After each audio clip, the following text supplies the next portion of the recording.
Welcome to Fine Tuning with Drew Taylor, your one-stop shop when it comes to animation news and commentary. I'm Drew's co-host, entertainment writer Jim Hill, and he and I are recording the show on Friday, January 21st, 2022. And man, Drew, I hate it when a weekend's like this. I mean, we lost two giants today. The singer Meatloaf, who died at the age of 74, and comic Louie Anderson, who passed away from cancer at the age of 68. Were you a fan of Louie's stand-up at all, or? Yeah, this tells you sort of when I grew up, but one of the big things for me, besides, of course, the animated show, was his appearance in the very first episode of the Jim Henson Hour. Oh, jeez. Which I don't know if you remember that, but he did that great My Dinner with Godzilla, where he's on a date with Godzilla. I forgot about that. Oh, yeah. Now I got to go back and look. It's on YouTube, so yeah. All right. I will definitely chase it. But yeah, you mentioned the animated show Life with Louie ran on Fox 30 episodes from December of 1994 through March of 1998. Anderson actually voiced the title character in the show, likewise his dad. On the other hand, we're talking Meatloaf. I can't help but think you did that wonderful story for Collider in August of 2020, where you did sort of a great pop the hood of how Disney's animated Hunchback of Notre Dame came together. And everyone knows that Tom Hulce eventually voiced the title character of that movie. But you had that great story about who they went to first. Yeah, I mean, it seems like Meatloaf was really in contention for the part. Obviously, they talked to Mandy Patinkin, and that was a big disaster. But I think that would have been a great casting decision. I mean, he performed out there for them a few times. And see, now that kills me. All right, all day long I've been hearing 2 out of 3 ain't bad, and the Meatloaf songbook, and it's just somewhere somebody's got a recording of Meatloaf doing Out There. Yeah, because they had to go back to the studio from that meeting with something to show the other folks. So it's like, where is that? Yeah, it also makes me long for a Jim Steinman Meatloaf Disney musical. Yeah. We love Alan Menken, but just today on Good Morning America, they had Lin-Manuel Miranda on there sort of deconstructing We Don't Talk About Bruno. And if it were this management team at this time and a Meatloaf and a Gene Steinman were coming through the door, absolutely, sure, let's do this. Right. Speaking of Hunchback, a friend of the show, Josh Gad, he's still out there trying to get his live-action version of Disney's Hunchback produced. It'd be kind of interesting to hear Josh's take on Out There, too. Yeah, I was on the phone with Alan Menken a couple of weeks ago, but he did not. I think he said it's still somewhere in the. Yeah, Menken has so much stuff going on, including stuff with our friend Josh Gad. We've got Beauty and the Beast coming up. Yeah, you saw the casting, right? I did. So you have Fra Free, the gentleman who played Kazi, Kingpin's loyal lieutenant from Hawkeye. Jelani Aladdin, who played Kristoff in the original version of Frozen.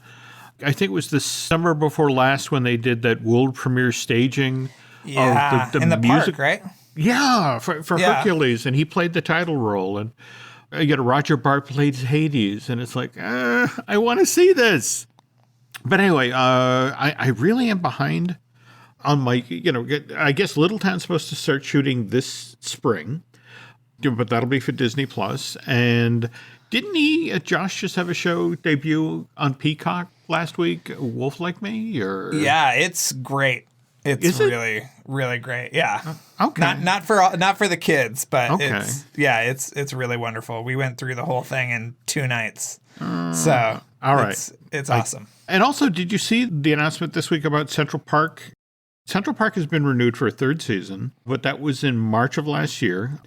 And season 2 began in June of last year, right? So I think that this upcoming one is actually the beginning of season 2. Okay, so I think brand new episodes debuting March 4th, but we don't know. No, you know what? It's saying it was season 2 was last year. So this, but I guess this is the beginning of season 3? That's the problem. We live in this world where they say it's a season, but again, then you cut the season, the seasons worth of shows in half, and it's like, oh, this is, half of season 2, and this is the next half of season 2. So, all right, well, hopefully Josh will straighten this out. Yes. Earlier today, Paramount Pictures and Skydance announced that due to the pandemic, the release dates of Mission Impossible 7 and Mission Impossible 8 pushed off yet again. 7 was initially supposed to debut this year on September 30th. Has now been pushed off to July 14th, 2023. And 8's been pushed from July 7th, 2023 to June 28th, 2024. With a July 14th release date and a June 28th release date, that says to me that a studio knows that they have a summer blockbuster, so they remain confident in these movies, right? Yeah, for sure. I think it's just a scheduling thing and COVID screwing everything up. So, but Cruise's other film for Paramount, the Top Gun sequel, Maverick, that's standing firm with a May 27th release date, right? That is correct. I mean, as far as I know, yeah. I mean, I think that one kind of has to come out. I think that if anything, 7 and 8 have the benefit of no marketing materials having gone out. And there's this real problem with marketing feeling stale. And, if you don't have any marketing out there, you can shuffle it around all you want. But we've literally been watching Top Gun stuff for 18 months. So nobody promotes quite as well as Mr. Cruise. So yes. It'll be interesting to see him out there in the next couple of months, thumping the tub for Top Gun Maverick.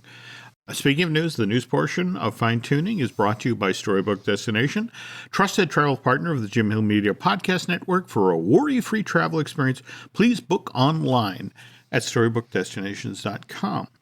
Last week, we were talking about how really the metrics for success with animated features have changed quite a bit just over the past 22, 23 months of the pandemic. And did you see that the Nielsen report about how Luca was the most streamed movie for 2021? I just saw it on Twitter. Yeah. I cannot believe this number. 10.6 billion views. And you're wondering why Turning Red is going directly to Disney Plus. There we go. Though what fascinated me was the number 2 film on this list, Moana. Oh, wow. Moana was released to theaters back in November of 2016. That's over 5 years ago now. It took second place on Nielsen's list for the most streamed movies of 2021. And this is the second year in a row, Drew, that Moana was taking this spot on Nielsen's list. And then right behind that was Disney's Raya and the Last Dragon, which had 8.3 billion views. Of the top 10 slots on Nielsen's list of most streamed movies of 2021, 7 of those spots were full-length animated features. Luca, Moana, and Raya and the Last Dragon we just talked about. Frozen 2, the original Frozen, Soul, and I know this will make you happy, Mitchell's versus the Machines. Oh, great. Yeah, so nice that got that recognition. The people that feature animation at Disney have to be happy seeing where Moana placed on that list, given the announcement today about the Moana long-form series. Yeah, I thought it was interesting that this is going to be, one of the inaugural projects at the Vancouver studio. Yeah, yeah. David G. Derrick Jr. is the director of the show, and he's of a Samoan background. In fact, he did a lot of the boarding for the first film. Mm-hmm. So that was the thing of like, geez, we have to have David back on with this. In fact, he's partnering with Osnet Schurer, who produced the original Moana movie. And so the two of them are working together on this long form, which supposedly got wall-to-wall music, great graphics and that sort of thing. But as you mentioned, this is the first thing that the Vancouver studio is going to tackle. Do you think that they're going to make that 2023 delivery date for Disney Plus, or? I mean, is the studio, do they have a building? I mean, that's kind of interesting. I'm thinking about it. It's like, they've got to get the studio out of the ground. And David is also a veteran of one of our favorite animated movies of the past few years, The Rise of the Guardians. Oh, no, film. Really? Yeah. Oh. So a lot of talent this guy has. Okay. And yeah. Really looking forward to it. Well, speaking of a talented bunch, of that, of course, the guys at Aardman who are working with Netflix. And did you see the news that broke about the Chicken Run sequel that Yes. they've got in the works over there? So okay, we have a title now, and a really for real title. Care to share? Yes, this is Chicken Run Dawn of the Nugget, which is a very awkward title. I think Chicken Run 2 might have just done the job, but... From the bullet point take on it, they're picking up the story right where Chicken Run left off. Do you care to handle the story description, or shall I? Oh, sure. Okay. Set shortly after the death-defying escape from Tweety's farm in the original film, Chicken Run Dawn of the Nugget sees Ginger having finally found her dream, a peaceful island sanctuary for the whole flock, far from the dangers of the human world. When she and Rocky hatch a little girl named Molly, Ginger's happy ending seems complete. But back on the mainland, the whole of chicken kind faces a new and terrible threat. For Ginger and her team, even if it means putting their own hard-won freedom at risk, this time they're breaking in. What do you think about that? Again, it's Aardman. I'm pretty much on board just to see what those guys do. What do we make of who is now replacing Mr. Gibson as the voice of Rocky the Rooster? I mean, another warrior in Christ's army, Zachary Levi, is replacing him. I don't know if that's much of an upgrade. It's probably slightly more innocuous, but obviously I'm very excited about Thandie Newton taking over as Ginger. I think that's great. And obviously we have the daughter is being played by Game of Thrones star Bella Ramsey. Was she the little queen from Game of Thrones? Is that who this is? I want to say yes, so that suggests an interesting attitude for the daughter. Yes. But the other thing that got buried in all of this info was that Netflix is also going to get from Aardman the first Wallace and Gromit movie, brand new Wallace and Gromit movie since 2008's A Matter of Loaf and Death. Well, this is actually this is a feature-length sequel. Really? So... This is actually a sequel to Curse of the Were-Rabbit from back in 2005. Oh, wow. Yeah. I did not know that. Okay. Yeah, so this is a feature. Yeah, I had no idea this was even on the table, but it's supposed to be out in 2024, so not super far away. Did you catch the sort of setup for it that instead of... Wallace has invented, instead of a smartphone, a smart gnome? Yes. Well, I always wonder, they always sort of tackle a different genre. So I'm kind of wondering what this one is going to be. But, I mean, the other thing we have to talk about is, in 2017, Peter Sallis passed away at the tender age of 96. So, we'll have a new Wallace for the first time ever, which is going to be very interesting. For me, the gold standard still for these films is The Wrong Trousers. That one, yes, just for the train sequence alone.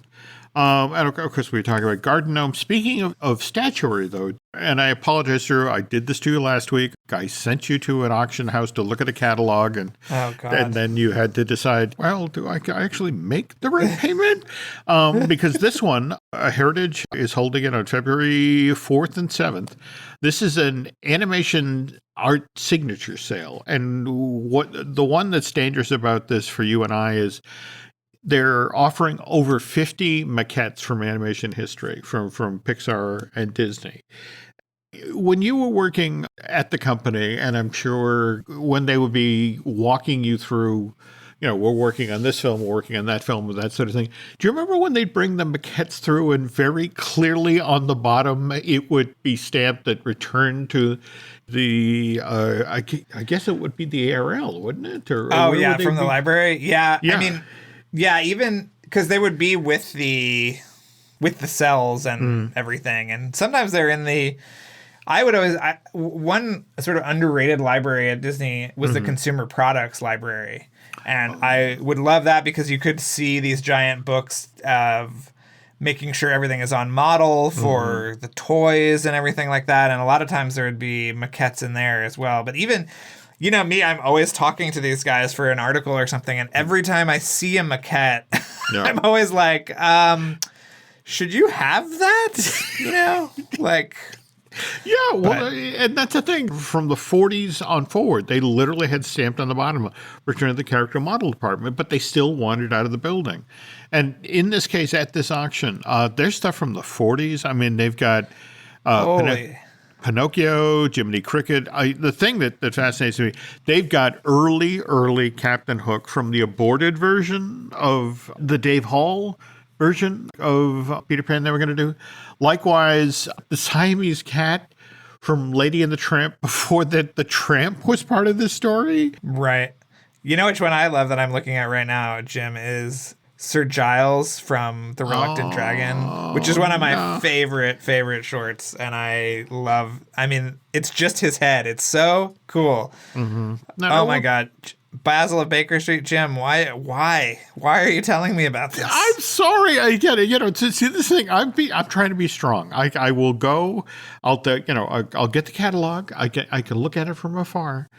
But it's also worth noting that it's not just the stuff from the 40s. They've got stuff from, the great Disney second golden age. There's a Lumiere and Gaston from Beauty and the Beast. There's a Jafar from Aladdin who, when I saw that in Andreas Daze's, office, it's like, just trying to figure out, can I make Andreas look away and, and stuff this into my bag? Right. But Scar from Lion King. And by the way, there's a Dory from Pixar that's actually signed by Ellen DeGeneres. So maybe that's how it got out of the building. It's like, well. Yeah, maybe you don't want that in your house, Jim. I think there might be some bad mojo there.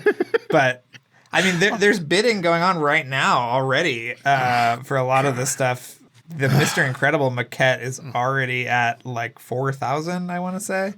Oh, my God. Wow. Yeah. Okay. Yep. Signed by Brad Bird. I'm sorry, Jim, it is $7,250. So. Okay. All right. I'm beginning to think my distracting Andreas plan.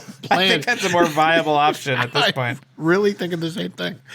Oh, by the way, but before I forget, you teased on last week's show that the Cuphead trailer was coming out this week, and it did bow. I did get to see it, and man, you were not wrong. That thing looks amazing. Right? When you think about doing that Fleischer style animation, and and the whole rubber hose thing, and they just live in that world. I mean, it all looks like it could have been done in the 30s, from the animation style to the color palette to. Yeah. Now, have you seen any actual episodes yet, or just the trailer? No, I haven't yet. I just got the new Kid Cosmic episodes, so I'm about to devour those today. But yeah, I haven't gotten any yet. But I will push on that because I think it looks amazing, and I always love bringing up Mercury Filmworks, and this is this is some of their stuff. This is right. This is crazy. 2022 quality, but a beautiful revisiting of the 30s style animation. Speaking of revisiting, on last week's show, I expressed the wish that Mike Judd would revisit A King of the Hill, and the Hollywood Reporter just revealed that 12 years after the last episode aired, it's being revived. Not only that, Greg Daniels and Mike Judd are coming back to oversee the show. So, okay, so universe, if you're wishing, I would now like a winning lottery ticket. Just enough to cover these Peter Ellenshaw matte paintings. Oh my God, Jim, I hate you. I'm sorry. On the other hand, the two of us love Paul Rudders and the work that he does with The Wonderful World of Mickey Mouse. And did you see the trailer for, I guess this is what they're doing with season 2, these 4 specials that key off of the seasons? Yes, and as far as I know, and again, we are talking about, this is just perfect, Jim, because this is more wonderful animation from Mercury Filmworks. Mm-hmm. Yeah, they're longer. I don't know how long exactly, because the original shorts were super short, and then the wonderful world of Mickey Mouse were about 7 to 9 minutes 7 to each. 9, yeah. Mm-hmm. And so I don't know if these are like 20 minutes or what. And they have not set a release schedule for these either. They're just one each season. So the first one is February 18th. Did you see how little is on Disney Plus, by the way, in February? Good Lord. I loved your comment on February on Disney Plus, the lonely tumbleweed rolling across the road. God. Yeah, we are so off that Christmas card list. Yeah, well, point. I mean, it's like, I usually do like a top things to watch on these streaming platforms every month, and I couldn't do one for Disney Plus because there was so little on it. But, But that won't be the case in the future because, again, we just got This Big City Greens announcement. By the way, we were just talking about February 18th with the wonderful Winter of Mickey Mouse. A couple days earlier than that, we get season 3 of Big City Greens, which debuts on February 12th. But the mouse really is very high on Big City Greens, which evidently is the highest rated animated series the Disney Channel has had in 4 years. So out ahead of season 3 premiere, Disney Channel has already renewed for a 4th season. Not only that, they placed an order for a Big City Green Disney Channel original movie, a musical adventure that will air on cable and Disney Plus in 2023. So, yeah, you just have to wait till 2023 for the good stuff, folks. All right? Well, I mean, it's very interesting that they're so into Big City Green, and they seem sort of ambivalent about Owl House and Amphibia and things like that. I just wonder why. I mean, certainly let's be honest, Big City Greens is probably the least kind of a boundary pushing in terms of representation and stuff. So that could well I be. Wonder. Yeah, it's not going to win any GLAAD awards. Let's just say that. But okay. Well, would you say Craig of the Creek is inclusive? I think so. I mean, we haven't seen a show that's built around a little black kid that it has this kind of popularity, because that had a bunch of news too this week, right? It did. 4th season started just this past week, January 17th on Cartoon Network. Same episodes will be available to HBO Max subscribers starting at February 17th, but also renewed for a 5th season, getting a spin-off, Jessica's Big Little World, based on Craig's little sister Jessica, in a refrain that will sound very familiar. There is a Craig of the Creek movie. Okay. Which will also be debuting in 2023. Have you watched the Little Bears or whatever that is? I was a fan of the Bear show before, so yes, the 3 of them traveling in their cardboard box. Yes, it has its charm. Yeah, they are. Yeah. They are. Speaking of which, did you see that in the CNN headquarters building, the place where remember the indoor theme park for Sid and Marty Krofft plays? Oh, yes. That building. Yeah, in Atlanta, right? Right. Okay. Well, on the ground floor, there was a Cartoon Network merch store. And obviously, with the pandemic shutting down everything, no one's going in to shop in the store. And the store just recently closed. But somebody commented, on the day that it had its last day of operation, outside of the store, they had this great statue of the 3 bears standing on top of one another. And again, it was another Andreas Deja distract them, stick it in a bag moment. It's like, right. Can I grab this 15-foot tall statue and take it home? So I think we covered most of the animation related news, except for the thing that broke about the live action Aristocats, which made me think of the time when the original hand-drawn version of the Aristocats almost didn't get made because Walt's brother Roy decided that he wanted to shut down feature animation after production of Jungle Book was completed. And why didn't that happen? Drew and I will reveal that in the second half of today's show. The family that vacations together stays together. At least, that was the plan. Except now, the dastardly desk clerk is saying he can't confirm your connecting rooms. Wait, what? That's right, ma'am. You have rooms 201 and 709. No, we cannot be 5 floors away from our kids. The doors have double locks. They'll be fine. When you want connecting rooms confirmed before you arrive, it matters where you stay. Welcome to Hilton. I see your connecting rooms are already confirmed. Hilton, for this day. Every story you love, every invention that moves you, every idea you wished was yours, all began as nothing. Just a blank page with a blinking cursor, asking a simple question: what do you see? Great ideas start on Mac. Find out more on apple.com/Mac. Every Who down in Who Newville liked the holidays a ton. But where to get great prices on gifts, they had no idea. None. They searched and they searched for great gifts under $25. Gifts for spouses and friends and even their toddlers. When suddenly one Who shouted, Walmart has what you want, knowing they have Lego, Tree Hut, and low prices to flaunt. So they enjoy the holiday season as Who's often do. Cheering and shouting, Walmart has incredible gifts. Who knew? Find gifts they'll love under $25 at Walmart. Before we talk about Disney's Aristocats 3, Drew, you have two pieces of Paramount-related news to share. Let's start with the Ninja Turtle movie. Yeah, the animated Ninja Turtle movie now has a date of August 4th, 2023, which has, I think it moved up a week. Mm-hmm. And there is a Transformers animated film that's been dated for July 19th, 2024. Mm-hmm. And the Ninja Turtles movie is the one that is being directed by Mitchell vs. the Machines co-director Jeff Rowe. Mm-hmm. The last time I saw him, he looked very stressed out, and they are working hard on this Ninja Turtle movie as we speak, Jim.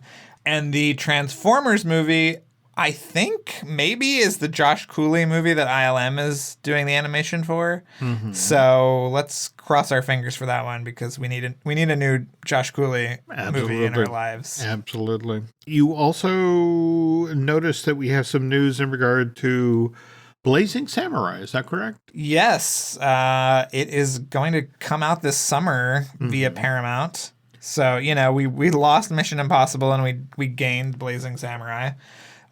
Which, nobody talks about how it's a Far East remake of Blazing Saddles, which is insane. But it's being led by Michael Cera. Samuel L. Jackson is in it, Ricky Gervais, Mel Brooks, and it is being directed, you might want to note, Jim, by our friend Rob Minkoff and Mark Klosteiser. So wow. We have been... How did this get by us? Holy cow, really? It's been in production for, I feel like, 800 years. So I think we are allowed to skip some developments, but I mean, that's a pretty big get, so. All right. Well, now I have a reason to go back to the movie theater. Blazing Samurai. Holy cow. I did not know this was out there. Yeah. This summer. Okay. And now to pivot to this live action Aristocats that Disney has in development. Again, this is a remake of Disney's December 1970 release. So far, the talk that's out there, nobody's saying theatrical, nobody's saying Disney Plus. They're just talking about who's involved with it. And we've got Will Gluck, who directed Peter Rabbit and its sequel from last year, Peter Rabbit, The Runaway. Have you watched those movies? They're actually not bad. They're great. They're great. Yeah, I think they're great. Yeah. Well, anyway. and more to the point, given that you're the guy who wrote the wonderful making of book for Pixar's Onward, I was intrigued that Keith Brunin is, doing the script for this thing. And all that people are willing to say so far is that it might look similar to that Lady and the Tramp redo that wasn't that one of the very first things to debut on Disney Plus? Yeah, I think it was a launch title. Yeah. It's not really a surprise that Disney's looking to go the live action route with this particular IP. I think you and I on an earlier episode of Fine Tuning talked at length about how the Aristocats, it started off life as a two-part episode, or it was in development to be a two-part episode on The Wonderful World of Color. Am I getting that right? But then that stalled for some reason, and then Ken Anderson does a couple of concept paintings, sort of exploring the idea of, what if we did this as an animated feature, and he takes those to Walt in the fall of '66, and Walt likes what he sees, and it's supposedly one of the last things he okayed before he died. We would say that would be a dim green light, I think, is what he was given. A blinking green light, maybe. Okay, a blinking green light. Okay, so Drew and I are sharing that story with you because I want to talk about what I just read in Volume 17 of Walt's People. This is a great series of books edited by Didier Guez. He's the gentleman behind They Drew What They Please, that wonderful series of concept art books. I think there's 6 of those, right? Yeah, we had him on the show, remember? We did. But I'm also a fan of the Walt's People books. There were 25 of them so far. And one of my goals for 2022 is to fill out my collection. In fact, I just started backwards with 25, and I'm up to 15. When we complete tonight, I'm going to order 14. And what's particularly interesting about Volume 17 is it includes a transcript of an interview that Bob Thomas did with Bill Anderson. Now, he's a longtime producer at Disney. I think I want to say his first big credit at the studio was the original Swiss Family Robinson movie. Bill also served on Disney's board of directors for 24 years. So this was a guy definitely in the mix at Disney and knew what was what. Bob Thomas, on the other hand, was a writer for the AP for 44 years. Wrote 30 different show business biographies, but the ones that would interest the folks that pay attention to fine tuning, he wrote the Walt Disney and American Original, the authorized biography, which was published back in 1976. He followed that with building a company, Roy O. Disney, and the creation of an entertainment empire, which was published in 1998. Now, these were authorized books, which meant that in order to get the access, and Bob Thomas interviewed everybody at the company for both of these books. But at the same time, with access meant a book could only be published with Disney's approval. And they had to sign off with a manuscript, which meant a lot of times stories, really great stories, didn't make it into the book because they didn't necessarily put the company in the best light, or individuals who work in the company in the best light. It's a totally foreign concept to me, Jim. But yeah, go ahead. Okay. So Bob Thomas dies in March of 2014 at the age of 92. The Thomas estate makes a lot of Bob's unedited, unpublished interviews available for Didier to use in his Walt's People book. And as the back cover of Volume 17 hypes, Bill Anderson shoots from the hip with his candid comments about Walt and Roy Disney, Disney artists and animators, and how close the studio came to disbanding feature animation after Walt's death. So what we're about to do here is that I've pulled an edited version of this transcript out of Didier's book, and Drew's going to read Bob's questions, and I'm going to follow with Bill's answers, and we're going to learn a little bit about what it was like right after Walt died. So let's start with the first question, Drew. All right. Do you remember the day that Walt died? Yes. Did you know that he was ill? Yes, I'm the first one he told he had something on his lung. Really? Before he told Roy or anybody. How did he say it? We were having a drink. In his office? In his office. I knew he'd been in the hospital or to the doctor. He said, they found a spot on my lung. I said, oh my God. And he said, don't worry now. I'm going to whip it. They found it. They're going to go in, take a biopsy, and so forth. He told Roy after that? Oh, sure. But he was positive about it. What else could he do? He never said much after that. He didn't say who should do anything. He expected his organization to function, and I guess the point was, you will sink or swim. He never said Roy will be in charge or anything. He never discussed it, not with me. Okay, so we now jump ahead a little bit in the interview, and Bill continues. Roy called me, and he said that he and Mrs. Disney had gone over it, and they would like me to continue production. Of course, there were a lot of people in the studio who had different ideas of what should be done. I had a meeting with Roy. Patty, Roy's longtime secretary, called me down. It was the only meeting I had with Roy other than on the telephone when he asked me to take over production. He said, Bill, when you finish the picture we're working on, I want you to close up feature animation. I haven't told that many people that. I said, oh, Roy, that's the most valuable thing we have. He said, no one could make animated feature pictures but Walt. I want to close feature animation. I said, I won't do that unless you write me a memorandum. He just looked at me. I said, I couldn't do what you're asking me to do. You have to write it because I don't think people will understand it. we also had an idea what our next animated feature would be, and Walt had been in it roughly. He didn't approve it, but he did approve it as a project.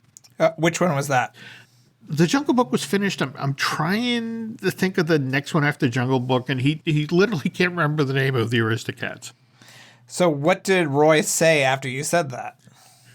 I left, and I never heard from him again. The last 2 or 3 animated features were so successful, I never heard from him again. I don't know if he talked to Card, that's Card Walker. I never heard from Card on it, or Don, that's Don Tatum. Never heard from Don. I did tell Ron, in this case, Ron is Ron Miller, Walt's son-in-law. And Ron said, Roy didn't have any right to do that. I said, that's beside the point. I'm just telling you this because you're in charge of feature animation now. Anyway, I stayed in charge and we went ahead. I told Roy, I'll go ahead until I hear from you. And I never received a memorandum. He never discussed it with me, and he never talked to me after that. He might have been acting out of emotion. He might have been. As a misguided tribute to Walt. I just think he was a little panicky. I think Roy was really kind of beside himself about the loss of Walt in the production. I know I was. I know we all were. But no one was discouraged. The key people in animation, there was only a small group of those, the 9 old men, they were the key people. And Wooly Reitherman was a rock of Gibraltar. And after that, he took over and did such a wonderful job of working with me and those other animators and pulling together those next couple of pictures together. They gave him that god-awful picture to do, that cartoon picture of the ugly people. I never even bothered to see it. I knew it was god-awful. The Black Cauldron? Yeah, the Black Cauldron, just god-awful. I tried to talk to Ron. I said, Ron, you got nothing here. There's nothing here. Even the one about the dog and the wolf. Again, Bill's referring to the fox and the hound. Wooly tried to interject some entertainment. I said to Wooly, it's like, God, this needs entertainment in it. And he tried to interject. They moved him out as producer. Anyway, Anderson finishes up by saying that Aristocats came out and made a profit its first time, just like 101 Dalmatians, which I think was one of the more entertaining pictures we ever made. It was a profitable picture its first time out, which Snow White was about the only one that was. Quick editor's note as we finish up here, folks. The Hollywood Reporter, as part of its story about the live-action Aristocats that's being developed, mentions that the Aristocats made $191 million in its original release, which I think this is a typo because film cost $4 million to make, sold 10.1 million tickets in North America, additional 9 overseas. So I think, again, somebody editing missed a period that it wasn't $91 million on original release. It was 19.1. But on the other hand, if you factor in all of its theatrical releases, likewise VHS, DVD, Blu-ray, the licensing, this IP has done quite well by the company. I'm told it's earned Disney over $250 million, but that's over the past 52 years, or nearly 52 years, which makes me wonder, Drew, how much do you think Mission Impossible has made for Paramount since the TV series debuted in September of '66? Well, I don't know. I mean, there's been one series revival in '88 that didn't last very long, but then you've got 6 of the most successful kind of franchise movies. But it's a good amount. There's no Tom Cruise plush like there is for Marie. So there's no merchandising arm really, but But again, I guess what just sort of startled me was to see the first film comes out May of 1996, so almost 30 years to the day from when the TV show dropped. And in fact, I've got a copy of A History of Desilu, and they were talking about they got Mission Impossible up and running, and wasn't that when Desilu sold out to Paramount? Or the sort of production history of the show is really interesting too. The whole thing with Bruce Geller being fired after a couple of seasons, and it's interesting. But it was owned by Desilu, and I think the TV rights are owned by a separate company or something. It's very complicated, but, all that matters is that Mr. Cruz keeps on running. That's as far as I'm concerned. You'll appreciate we talked to a great production designer today who you will know and love, Jim Bissell. Oh, no. Yeah. He did Rocketeer and E.T., amongst other things, and did Ghost Protocol. And Rogue Nation. And what's funny is that he was one of the first people on board a little movie that we've talked about a number of times, Jim, 1906. And he said he worked on it for over a year and a half at Pixar, which is very interesting. All right. Seriously, folks, I know we talk about this on every show, but